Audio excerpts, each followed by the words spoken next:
ये आदिवासी सूचीबद्ध होने के लिए एविडेंस कुछ चाहिए, ऐतिहासिक दस्तावेज चाहिए, क्योंकि अंग्रेज़ों के समय में जो इतिहासकार लिखा लिखा है और इतिहासकारों ने कई तथ्यों को रखा है, क्योंकि आदिवासी समूह जो है ना एक हंटर और गैदरर है। कहना चाहिए कि आदिवासी के अंतर्गत में आप अनुसूचित जनजाति में सूचीबद्ध होने के लिए कुछ उसको विशेष लक्षण होता है, जो लोकूर कमेटी एक निर्धारण हुआ था 1965 में कि विशिष्ट लक्षण होना चाहिए और विशिष्ट संस्कृति होनी चाहिए। एक अलगाववादी मतलब संकोची प्रवृत्ति, आज भी अलगाववादी है, मतलब समूह में हम नहीं जुड़ते हैं, एक संकोची प्रवृत्ति का होता है और पिछड़ापन तो रहता ही है।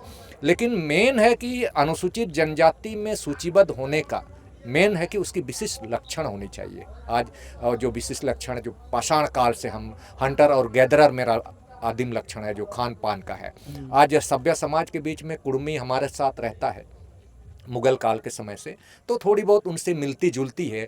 लेकिन आदिवासी यानी अनुसूचित जनजाति को सूचीबद्ध करने का मेन आधार किस रेस से आता है, किस वंश से आता है। तो आदिवासी इस भारत देश में जो पाषाण काल के समय से ऑस्ट्रो एशियाटिक भाषा परिवार के अंतर्गत मुंडा वंश आता है, जिसमें हो, मुंडा, संथाल ये सब आता है। और उरांव जो हमारा समुदाय है, जो अनुसूचित जनजाति, ये द्रविड़ समुदाय से आता है। और जो चीनी तिब्बती भाषा परिवार जो मंगोलॉइड है, जैसे निग्रोटो है, मीजो जनजाति सब है, असमिया है, ये चीनी तिब्बती भाषा परिवार, ये तीन भाषा परिवार इस देश के प्रथम निवासी हैं।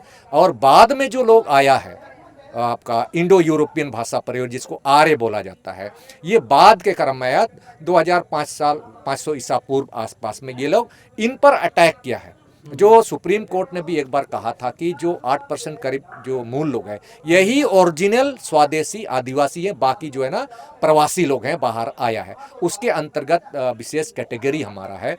और हमको संविधान ने, क्योंकि 1872 आसपास से जो अंग्रेज़ों ने, जो इतिहासकारों ने हमें सूचीबद्ध किया, कहीं पर भी उसमें ओबीसी जिसको बोल सकते हो, कुर्मी का, ये उसमें सूचीबद्ध नहीं था। कहते हैं केवल ऐसे कि भाई 1913 में हम हुए हैं, वो मिसप्रिंट हुआ था उसके चलते। और 1931 में जब जनगणना हुआ, और उस समय ये लोग कहता भी है कि हम लोग को साजिश के तहत बाहर निकाला गया है। तो साजिश तो किसने किया?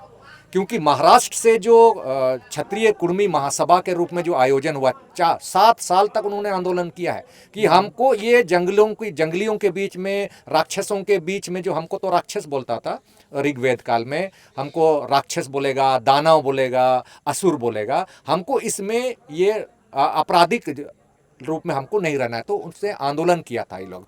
और उसी आंदोलन के क्रम में जब वहाँ पर जो जनगणना होने वाली थी 1931 को, उन्होंने एप्लीकेशन दिया कि हमको इस समूह में नहीं, हम क्षत्रिय वंश है, हम लव कुश के वंश है, राम के वंशज लोग हम हैं। इस प्रकार का वो अपने ही समुदाय के लोगों ने वहाँ किया। इसीलिए 1931 में उसका नाम नहीं है ओबीसी एसटी ट्राइब्स में, और 1941 में भी नहीं है, और 1950 में तो राष्ट्रपति जो हमारे उस समय डॉक्टर राजेंद्र प्रसाद थे, उसके आदेश के अनुसार पूरे भारतवर्ष में शेड्यूल ट्राइब्स करके और शेड्यूल कास्ट, ये दो जातियां हैं। क्योंकि ऐतिहासिक शोषण, मनुस्मृति आधारित जब शासन तंत्र चल रहा था राजाओं के समय में, वो शासन तंत्र में सबसे प्रताड़ित जो है ना एससी समुदाय, जो शूद्र बोला गया है, और एसटी, ये दो समुदाय। इसीलिए सबसे पहले ऑर्डर आया है कि इनको भारत का संविधान का जो मोटो था सामाजिक न्याय पर आधारित, इसीलिए आर्थिक न्याय, सामाजिक न्याय, राजनीतिक न्याय का अधिकार, इन समुदायों का जो ऐतिहासिक शोषण हुआ, इसको हमें सुरक्षित देना है। इसीलिए हम 5वीं अनुसूची में भी आते हैं, और बाद में सूचीबद्ध होकर के हमको एसटी और एससी एक ही ऑर्डर से हमको किया जाता है। और लेकिन ये लोग जो 1950 में था, ये लोग उस समय नहीं था। दूसरा रीजन और एक बताएंगे आपको। ये लोग जो कहते हैं कि भाई हम लोग थे, अगर 1950 में यदि थे, तो 1953 में काका कलेलकर करके एक समिति बनता है ओबीसी लोगों का, उनको भी आर्थिक रूप से जो पिछड़े हैं उनको सूचीबद्ध करना है इस देश में। तो काका कलेलकर करके एक समिति बनता है 1953, और रिपोर्ट दिया जाता है 1955 में। और 1955 में होने के बाद ओबीसी का कैटेगरी 1956 को सूचीकरण होता है। अगर उस समय ये लोग कहता कि नहीं हमको 1956 में हमको ओबीसी में नहीं रखना है, वैसा तो आंदोलन नहीं किया, हम 50 में चले गए। ओबीसी लोगों ने कभी विरोध नहीं किया या उस ओबीसी समुदाय से अपने आप को हटाने का प्रयास नहीं किया। और दूसरा एक कमेटी था, मंडल कमेटी, मंडल कमीशन करके, उस मंडल कमीशन में भी ओबीसी और BC1 BC2 का जो निर्धारण हुआ, और BC2 के अंतर्गत हमारा कुर्मी जाति को शामिल किया गया है, जो आपका यादव भी उसमें अंतर्गत, जो उच्च जाति है थोड़ी सी, और BC1 में जो चमार है या आपका तेली है, साहू है, नाई है, इन सबको रखा गया। ये सबसे कमज़ोर लोग हैं और वो ज़्यादा था। तो उस समय भी इन्होंने कभी भी ST के लिए नहीं किया। ये लोग जो बोलता है आज के डेट में राजनीतिक स्वार्थ के लिए, आज जो बोलता है हम लोग आंदोलन कर रहे थे 75 साल से, 75 साल तो आज आज़ादी का 75 साल तो आज ही हो रहा है। तो 1950 में तो हम सूचीबद्ध हुए, तो आपने कभी वहाँ तो शामिल होने का बात नहीं किया, तो एविडेंस दिखाइए। और दूसरा ये जो बोलते हैं कि भाई हम मंडल कमीशन के समय में ओबीसी अपना आरक्षण को बढ़ाने के लिए कर रहा था, ना कि अनुसूचित जनजाति में शामिल होने का बात कर रहा था। यदि वैसा है तो राष्ट्रपति को आवेदन प्रतिवेदन सब मिलना चाहिए, कोर्ट में होना चाहिए, वैसा तो नहीं है। इसीलिए ये लोग झूठ बोलता है, क्योंकि ये लोग उसी वंशज से आते हैं, क्योंकि जालसाजी छल कपट जिससे हम लोग पूर्वज लोग लड़े थे अंग्रेजों के समय। यही लोग घटवाल जमींदार जागीरदार के रूप में हमारा जमीनों को यही लोग हड़पा था। गनीमत है ये सोची कि हम लोग बहुत सहनशील है। जो कुर्मी अपने आप को क्षत्रिय बोल रहा है, मुगल के समय डर करके संथालों के यहाँ बसा, वो लोग संतालों के यहाँ बस करके वहाँ का जो खान पान किया था, हम लोग तो सांप बिच्छू सबको भी खाते हैं, मेंढक सबको भी खाते हैं, और उसके चलते हणिया भी पीते हैं। तो उस काल में भ्रष्ट हो गया था उन लोग का ने जो भी संस्कृति है। लेकिन उस समय जो अंग्रेज जो शोध करने के लिए आया, जो उसमें एक कानून बोलता है कि भाई हिंदू सक्सेशन एक्ट 1865 में हम लोग नहीं आते, इसलिए ST, वो ST का निर्धारण नहीं करता है। एक्चुअल में उस समय ये जो हिंदू देवी देवताओं को मानने वाले हमारा जो कुर्मी भाई है, उसके जो पूर्वज हैं, क्योंकि वो मुसलमानों से डर रहा था, इसलिए हम लोग के बीच में रहा, तो अपना हिंदुत्व को कभी प्रदर्शन करने का प्रयास नहीं किया। ना ही हम संतालों के क्षेत्र में उस समय 1817वीं सदी आसपास में कभी मंदिरों को नहीं बनाया। अगर मंदिर बनाता तो मुसलमान लोग पहचान लेता ये हिंदू है, तो उसके ऊपर अटैक कर देता, क्योंकि आपका मुसलमान लोग भी यानी मुगल लोग भी हम लोग से डरता था। कभी भी हम लोग को छेड़छाड़ करने का प्रयास किया नहीं, क्योंकि हम तो गांव में रहते हैं। एक राज्य को ना अटैक कीजिएगा, हम तो गांव में है, एक गांव को कितना हमला कीजिएगा। हमारा शासन व्यवस्था स्वशासन व्यवस्था है, संताल समुदाय का माझी परगना है, हो लोगों का मुंडा मन किए इस व्यवस्था में, और कुर्मी लोगों का अपना इस प्रकार का कोई व्यवस्था नहीं है। और आज के समय में जो ये लोग बोलता है हम लोग शामिल हुआ होता, तो 1976 में भी अनुसूचित जनजाति का पुनः निर्धारण हुआ। तो 1976 में इन्होंने पिटीशन क्यों नहीं डाला कि हम लोग को शामिल किया जाए, ऐसा कोई एविडेंस नहीं मिलता है। 1984 में भी आपका 87 में भी अनुसूचित जनजाति ट्राइब्स ऑर्डर आपका अमेंडमेंट एक्ट 1987 में भी ऑर्डर आता है, इसमें कुछ लोगों को शामिल किया जाता है, लेकिन इन्होंने कभी भी आपत्ति नहीं किया। ये केवल खेल है पॉलिटिक्स का। दूसरा बात कहना चाहते हैं आपसे, जिस दिन हमारे मुंडा मानकी माझी बाबा जो ग्राम गणराज्य के जो संस्थापक है, जो जमीनों को बनाया, खेतों को बनाया, हंटर और गेदर से पाषाण काल से, यदि हम लोग का दिमाग सटक जाएगा ना, हम खतियान निकालना शुरू कर देंगे, किस खतियान में तुम हो पूछेंगे तो समझ में आ जाएगा कुर्मी मातों का क्या होगा, जयराम मातों का भी क्या होगा, क्योंकि वो लोग अपने आप को नहीं मालूम है। एक चीज आपको दिखाना चाहेंगे, मेरे पास ये resettlement of the Kolhan government state है, ठीक है, 1913 का सेटलमेंट है ये, ठीक है। ये 1913 का सेटलमेंट में कोल्हान में 26 पीढ़ है, 26 पीढ़ है, ठीक है। उस 26 पीढ़ में जो हम लोग का कुलडिया से लेके इधर जो गोइलकेरा सब पीढ़ है, गोइलकेला पीढ़ में 22 खुटखटी गांव है, लेकिन उसमें से केवल एक गांव जो है ना, लेकिन खुटखटी नन खुटखटी गांव के रूप में 1913 में सेटलमेंट हुआ है। 1913 में जयराम मातो क्या करेगा, ये एविडेंस दिखाएगा। आजकल तो का छोकरा हो, कितना साल हुआ है, 1994 या 92 आसपास में जन्म लिया होगा, 32 आसपास, जो भी 32 आसपास। आज आप कहाँ हो, तुम्हारा पूर्वज कहाँ है, थोड़ा इतिहास तो जानो। राजनीतिक अनुभव आपको राजनीति करना है, केवल एक समुदाय को लेकर राजनीति करोगे खत्म हो जाओगे, कभी नहीं सकोगे। उस समय एक गांव था, कुड़मियों का एक गांव, ओनली वन विलेज कुड़मी, लिखा भी है ओनली वन कुड़मी विलेज, ठीक है। उसके बाद है ही नहीं। और एक है चढ़ाई पीड़ में, चढ़ाई पीड़ में यहाँ पर भूमिज लोग भी हम लोग हैं, दो भूमिज गांव है। अभी थाई पीड़ है, इसमें भी भूमिज है, संथाल है, गोंड है, गांव है। अब देखिए एक आपका है गुमला पीड़, गुमला पीड़ में 89 खुटखटी विलेज है, 89। उसमें से 9 विलेज नन खुटखटी विलेज है, जो इसमें कुड़मी लोग रहता है, कुर्मी लोग रहता है, लेकिन कुड़मी लिखा हुआ है, कुर्मी।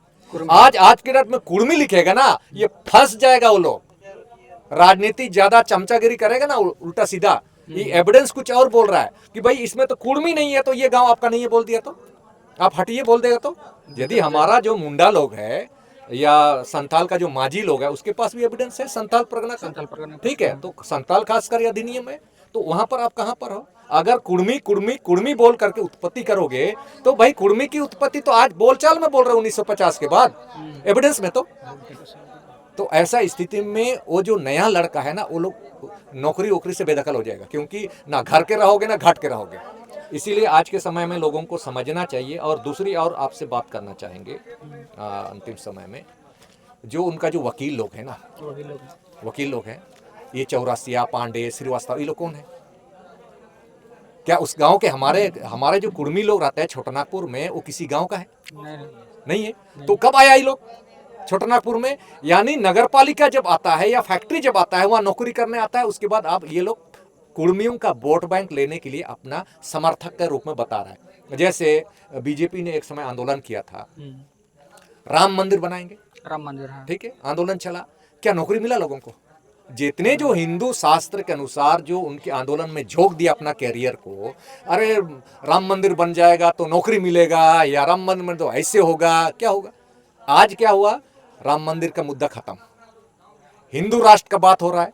तो आज तो पढ़े लिखे लोग हैं, हिंदू राष्ट्र होने से क्या लोगों को नौकरी मिलेगा? नौकरी तो आपको संविधान से मिलेगा, हिंदू राष्ट्र से तो नहीं मिलेगा। इसीलिए आज के समय में देख रहा है कि छोटानागपुर में या भारतवर्ष के जो तमाम जो कुड़मी जाति है, कुड़मी वंश है, एक पॉलिटिकल अवेयरनेस है, उसका एक बड़ा वोट बैंक है।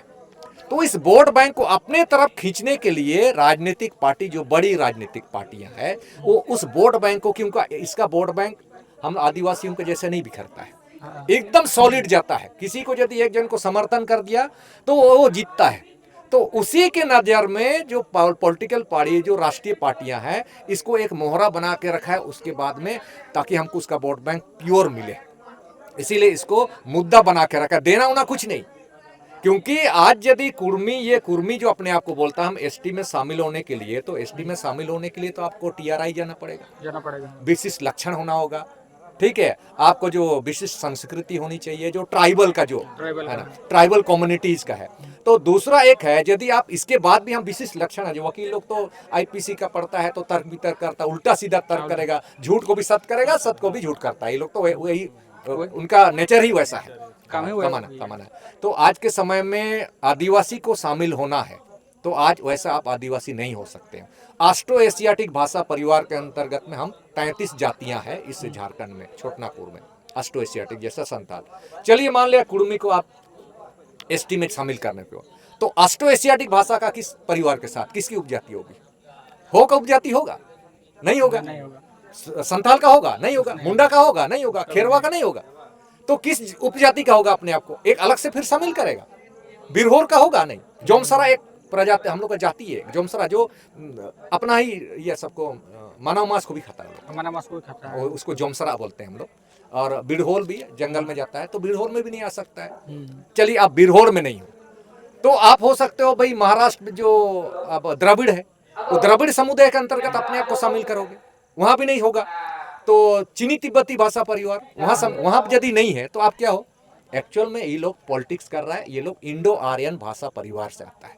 इंडो आर्यन भाषा परिवार है, जो आपका जितने जो संस्कृत से आया है, हिंदी भाषा भाषी है, ये सारे के सारे इंडो आर्यन से आता है। हमारा जो कुर्मी भाई लोग है ये इंडो आर्यन भाषा परिवार से आता है, कुर्म वंश से आता है।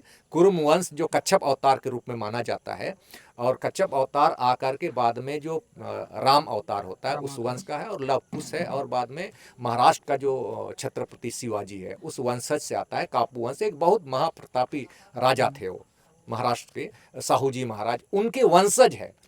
लेकिन राजनीति का स्वार्थ देखिए, अपने उन चीज़ों को, पौराणिक कथाओं को भी, पौराणिक चीज़ों को भी भूल जाता है वकील जैसे लोग। नहीं तो लोग यदि वो कहें कि भाई आप कुरुवंश है, जो कुरुक्षेत्र हुआ, हस्तिनापुर हुआ, वो कुरुवंश से आता है।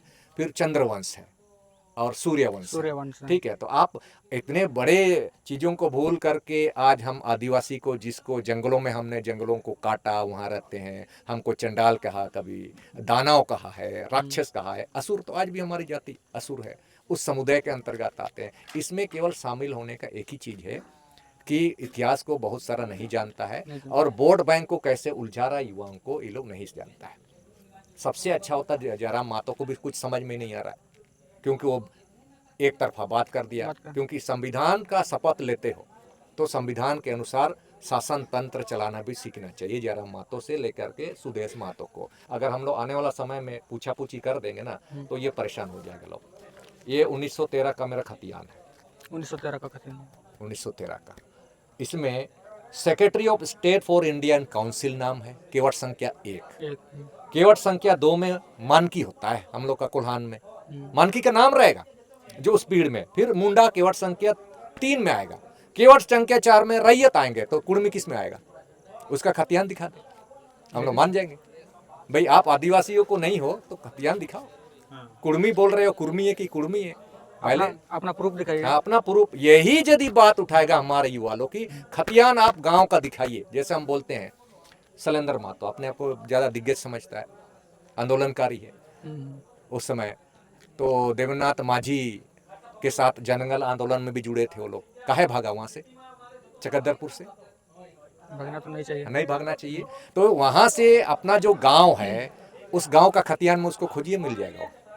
जो भी आंदोलनकारी कर रहे हैं लोग, जो लोगों को आदिवासी आदिवासी आदिवासी बोल रहे हैं अपने आप को, सारे के सारे गाँव में जो नेतागिरी कर रहा है उसका गाँव को पकड़िए, उस गांव का खतियान को उसका निकालिए, थाना संख्या निकालिए, प्लॉट संख्या निकालेगा, आपको सच्चाई पता चल जाएगा। ये जो कुर्मी नेता लोग जो है अपने समाज को कितना दिग्भ्रमित कर रहा है, ये पता चल जाएगा लोगों को। मेरा तो इतना ही सुझाव है कि कुर्मी भाई आप नेताओं के चक्कर में मत पड़िए, क्योंकि कानून ये जो नेता लोग बना था, जिस प्रकार आदिवासी मुख्यमंत्री, आदिवासी विधायक, सांसद लोग आदिवासियों को तबाह कर दिया, उसी प्रकार आपके नेता ने कभी भी कानून सब आपके फेवर में नहीं बनाया। मेरा तो इतना ही है, क्योंकि इसका एक उदाहरण के साथ देना चाहेंगे। एक जयराम महतो विधायक के साथ साथ और भी मेंबर हैं, शायद लोगों को नहीं मालूम है, ठीक है। झारखंड विधानसभा सचिवालय की अधिसूचना द्वारा जयराम महतो केवल विधायक नहीं है, एक समिति का मेंबर है। विधानसभा द्वारा पुस्तकालय विकास समिति का गठन 25-26 के लिए हुआ, इसका वो सदस्य भी है ना। वो नीरा यादव सभापति है। और दूसरा, खाद्य सार्वजनिक वितरण एवं उपभोक्ता मामले का समिति का सदस्य है जयराम महतो। तो इस खाद्य सुरक्षा या सार्वजनिक वितरण उपभोक्ता समिति का काम होता है कानून सब बनाना उस मामले में। तो जयराम महतो ने कितना ड्राफ्टिंग किया है, ठीक है। और एक बताते हैं आपको, सुदेश महतो का बताते हैं। निरल पूर्ति सब भी है, ठीक है। सुदेश महतो जी आपका 24 में वो तो जीतते रहा है ना। उस समय युवा कल्याण, संस्कृति एवं पर्यटन विकास मंत्री का गठन हुआ और सुदेश महतो सभापति बना। चलिए, सुदेश महतो आप तो उप मुख्यमंत्री भी थे, आपके युवा लोग, महतो कुर्मी युवा लोग बर्बाद हुआ है, कुछ नहीं हुआ।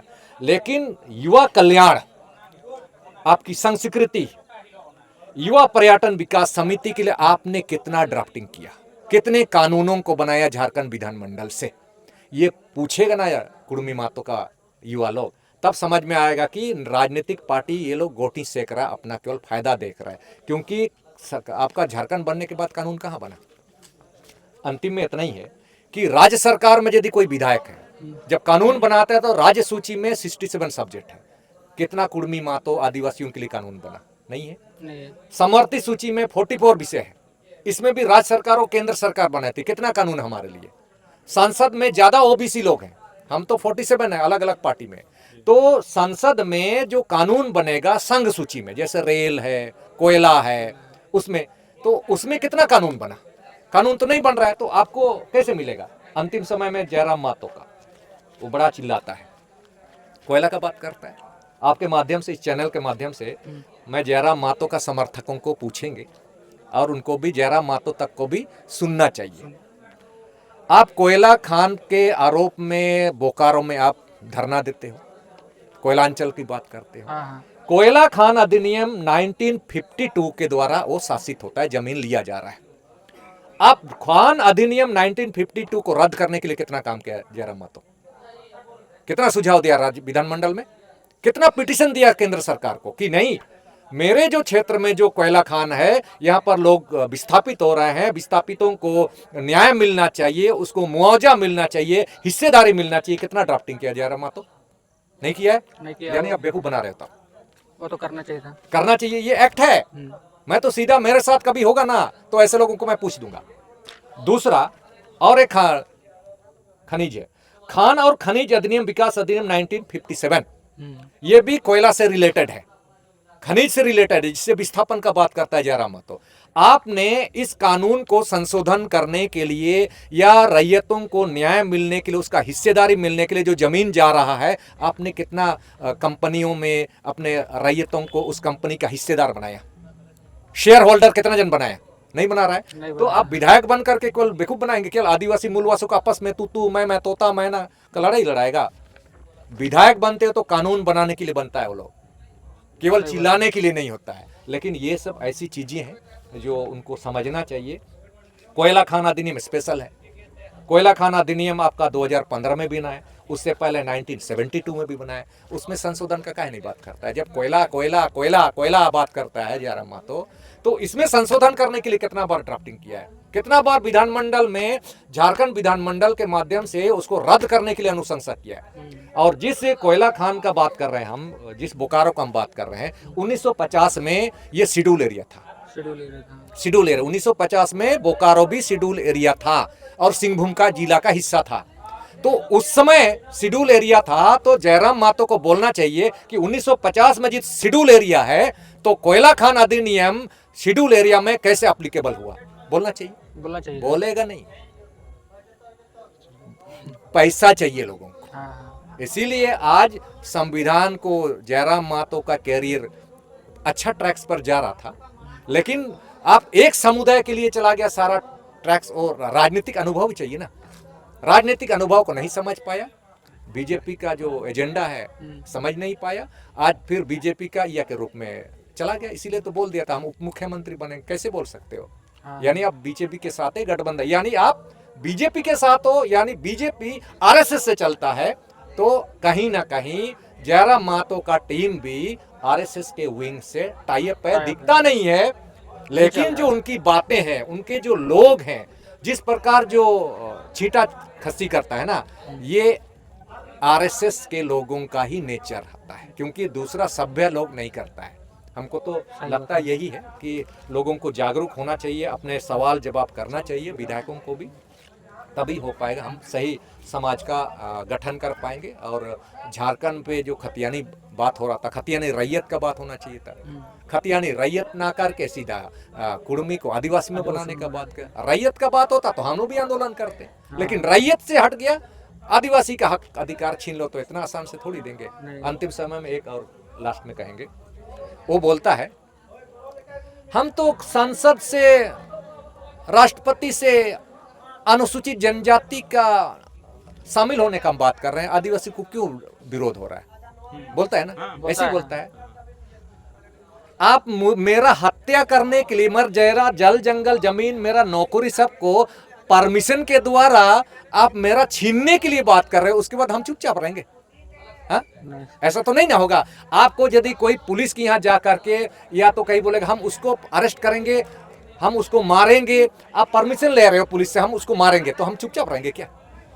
ऐसा तो नहीं चलेगा ना। इसीलिए हम लोग विरोध कर रहे हैं कि आप असंवैधानिक तरीके से कीजिएगा, मेरा जल जंगल जमीन को छीनेगा, ठेकेदारी भी लीजिएगा, सब कुछ लीजिएगा, तो हम चुपचाप नहीं रहेंगे ना। इसीलिए हम लोग विरोध कर रहे हैं इसका। और ये हम लोग को मालूम है, न्यायपालिका पर और संविधान पर भी मालूम है कि वो नहीं बनेंगे। यदि इस पर यदि किसी प्रकार की होता तो हम लोग को लगेगा कि ये संविधान आदिवासियों के लिए नहीं है।